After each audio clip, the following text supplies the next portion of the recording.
ځکه نن ستاسو مخامخ ولاړ یم. دغه مې ډاډ د استادانو ګڼم، هر چا ته دقه نصیحت وکړئ، د استادانو تل عزت وکړئ.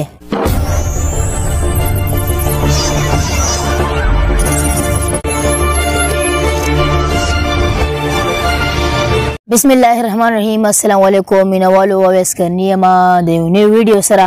نن د استاد نړیواله ورځ ده، د هغې په مناسبت سره ما یو نظم لیکلی دی، هغه به تاسو سره شریکوم.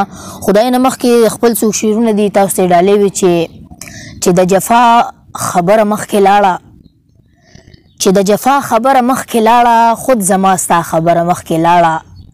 هغه کعبه او تا زړګی ورانه و، هغه کعبه او تا زړګی ورانه و، د ابرهه خبره مخکې لاړه.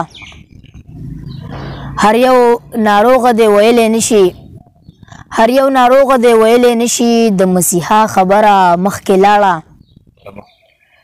ما فقط 2 شوه روز ژوند کړی دی، ما فقط 2 شوه روز ژوند کړی دی، بیګا سبا خبره مخکې لاړه.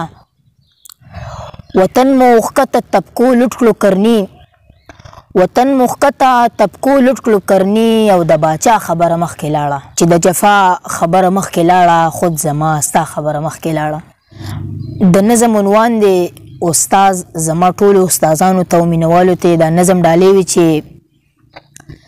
ذکر کومه د یو داسې هستی، ذکر کومه د یو داسې هستی چې هر انسان ورته سلام کوي تل.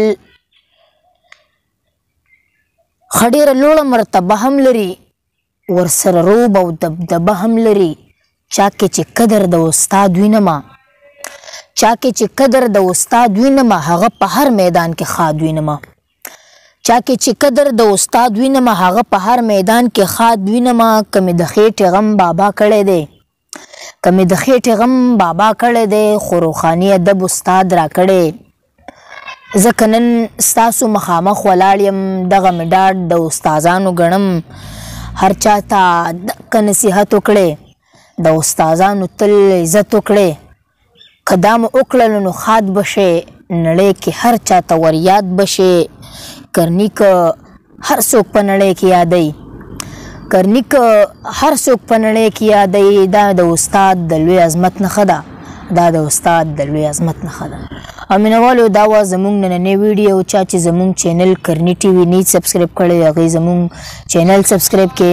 هر چېرته چې ښاد آباد او بریالي اوسئ. الله په